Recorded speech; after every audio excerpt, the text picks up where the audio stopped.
I won't sleep with a man, says this lady, unless he spends $2,000 on me. And I think it's funny that the New York Post has Kamala Harris's face for this article. But no, it is not about Kamala Harris. It is about a woman who is simply saying men must spend money on me before I will sleep with them.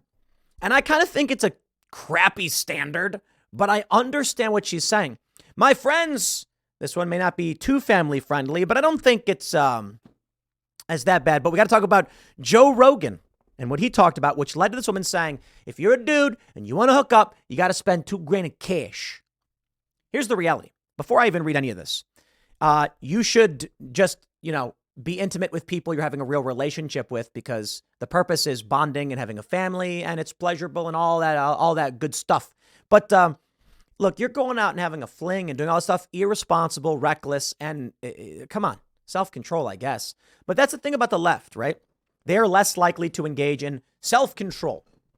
But I digress. We must start with the Joe Rogan experience here, because Joe Rogan explained something called post-nut syndrome. Ah, yes, this is for the adults in the room. And he says, you realized you made a mistake, especially if the woman is really into you and you're really not into her and you're like, oh, I made an error. And then you feel like an a-hole, but I'm just being honest. I got tricked by genetics. Yeah, this is more of the guilt that is described. That's what Joe Rogan's talking about. And he says, because there are guys who are like, they really want to hook up, and then they do. And then afterwards, they're like, I can't commit to this. And like, what was I thinking? Shouldn't have done it. Yeah, you're feeling guilt for a reason, because there's responsibility tied to what it is you're doing. But let's talk about what this lady says. She says, when I heard about the theory about how long you should wait, I leaned in.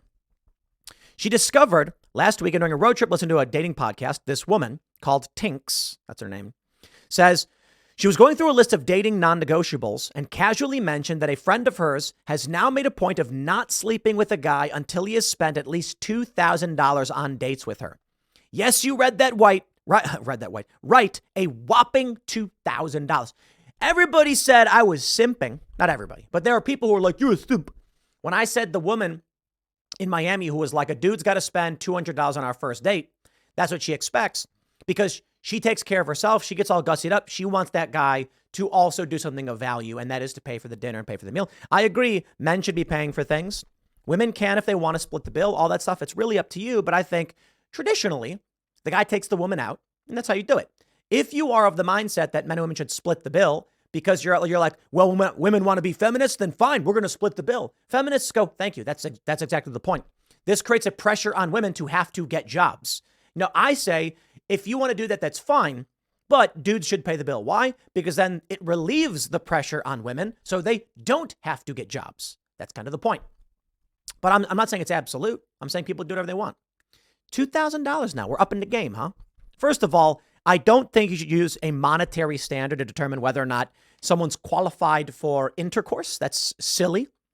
But she does make a good point about the amount of money spent. I absolutely think so. She says, yes, you read that right. $2,000 has no one heard of a cost of living crisis. No longer are we basing the decision on time, aka 3 to 5 dates. We're basing it on cash money, specifically $2,000. So like I said, at first I was feeling a little outraged. Surely you can't hold a man to that. Plus, in this day and age, shouldn't we be paying for half the bill anyway? You see? But $2,000 on dates before you get Rudy-nudie seems a little extreme at first. Then I let my mind wander to the couple of gents I've jumped into bed with after 3 to 5 dates and thought, sheesh, if I was living by that theory, I probably could have avoided a couple of mistakes. I understand why they use money, but she says the first reason is why this new rule is kind of growing on me is that if a guy is willing to go on enough dates to warrant $2,000 out of pocket expenses, then there's a fair chance the guy is properly invested in you. That's funny, doing it monetarily. Here's what I think. Women,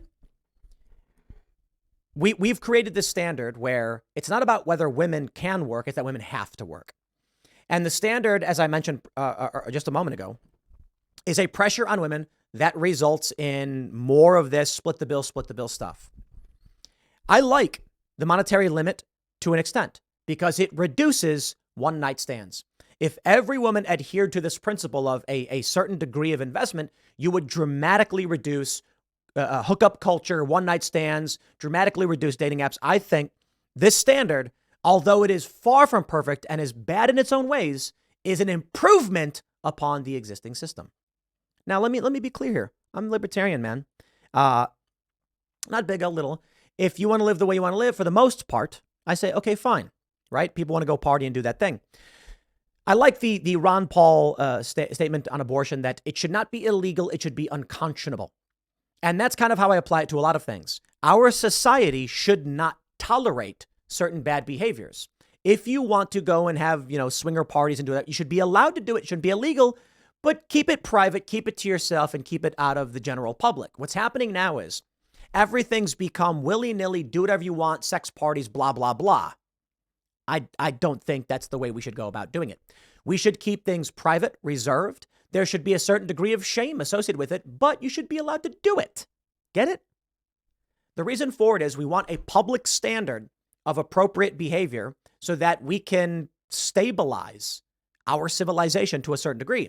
If we go the full route of do whatever feels good, then you're going to have people doing drugs everywhere. People are going to become irresponsible. They're going to become communists, all of that stuff.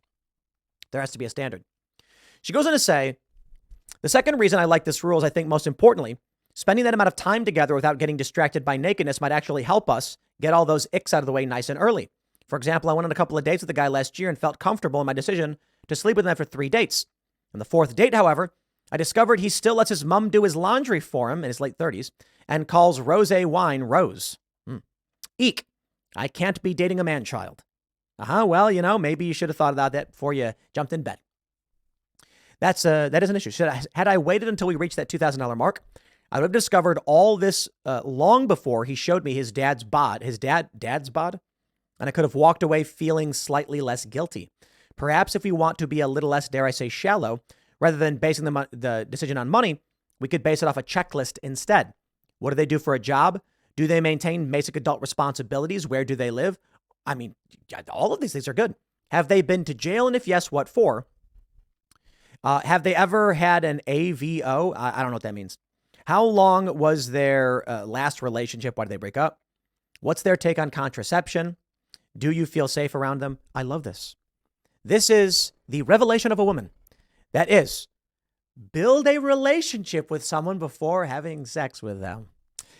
Okay, let me break down what this article is really about. Now, everyone may be shocked by the title and the headline and say, oh, don't simp for these women.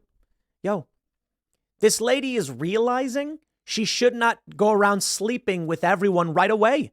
She's realizing she needs to know the guy is invested. I'm like, ladies and gentlemen, a revelation.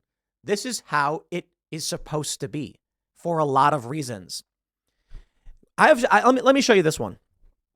This is a post. Don Johnson says, a recently divorced woman with 2 children shared her monthly budget sheet on FB and it went viral. I repost these because it's perspective on the median and mean. Social media focuses on the fake and the 1%. Okay, here's this very, very neatly written budget. Monthly bills, income, $3,000, child support, $400, total, $3,400. She says all of her must-pays, rent, utilities, phone, internet, childcare, before and after school, food, car note, etc., $3,325. She has $75 left over. She cannot then budget for new clothes, laundry supplies, school snacks, field trips, car repairs, Christmas, kids want to play ball, etc. It's not enough money. Child support just doesn't cut it. Cry me up, river lady. Cry more. Keep crying about it. This is the point of marriage. And no-fault divorce destroyed this. And I ain't shedding a tear. Now I'll shed a tear for the kids. The kids shouldn't live this way. Jason Howerton, high-value dad, says, a man who doesn't take care of his children, married or not, is a coward. I would live in a cardboard box before I let my kids go without what they need. $400 a month to take care of your kids in this economy? F off. Sure, I hear what you're saying. Why is she getting $400 in child support?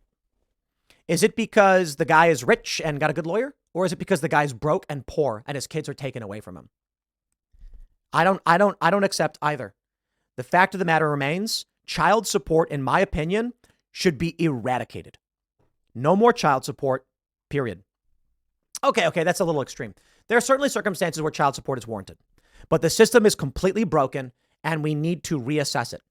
What is the purpose of child support? Let's be steelman completely honest. The original idea of divorce was something really egregious. Infidelity. Okay, well, there's divorce. Abuse. A woman is being beaten by her husband and she did not see this in him and it's terrible. Okay, divorce, protection, get away. But that guy's on the hook for those kids. He's got to pay child support. What's happening now is no fault divorce. Guy gets married, has a wife, they have kids, and then she goes, you know what? I'm just not into it anymore. See you later, alligator. By the way, I get the kids, you get nothing, and then you got to pay. I don't play that game. What should happen is no more no-fault divorce. If you get married, that's it. That's a contract. You can't just break it, but now you can. That's ridiculous. Imagine a business merger. Two guys say, we're gonna combine our law practices together, and then we're gonna pool our resources. Then they do. Build this office, and then one day, one guy goes, you know, I've severed the contract. Get out. The office is mine. All of the clients are mine, and you get nothing. And now you've got to pay the utility bills. That is insane and makes no sense. So why do I combine these stories? This lady talking about a threshold. Men do the same thing. If women are saying that it's a $2,000 threshold, that's easy because men are supposed to be the providers traditionally. That doesn't mean they are today. And again, be feminist. What do you want to do? My point is, if you're looking for a more traditional relationship, I'm not surprised a woman says, I want a monetary value. I want to understand this guy's gonna be able to provide for me. If you're a guy, figure out what that threshold and standard is. Most importantly, these questions matter more than the money. Do they have a job? Are they adult? Are they responsible? Do they have a savings? What do they, take a look at the parents. I love this. The end result of this article, a woman realizing you should not just go and bang random dudes. How about that? The same goes for guys. There's a clip from the Whatever podcast where a woman's like, all of you guys and all your haters, fund me, pay me. She's like, I'm going to make $1 million this year because guys are giving me money. Yup. Guys shouldn't, but they're gonna. You're always going to have bad people doing bad things. But if you live by your standards and your values, not only will it spread your values and morals, but you will live better. So don't play this game where you're like, well, everyone else is doing it, so I better. No. I'll leave it there. Next segment is coming up at 8 p.m. tonight over at youtube.com/TimcastIRL. Thanks for hanging out, and I'll see you all then.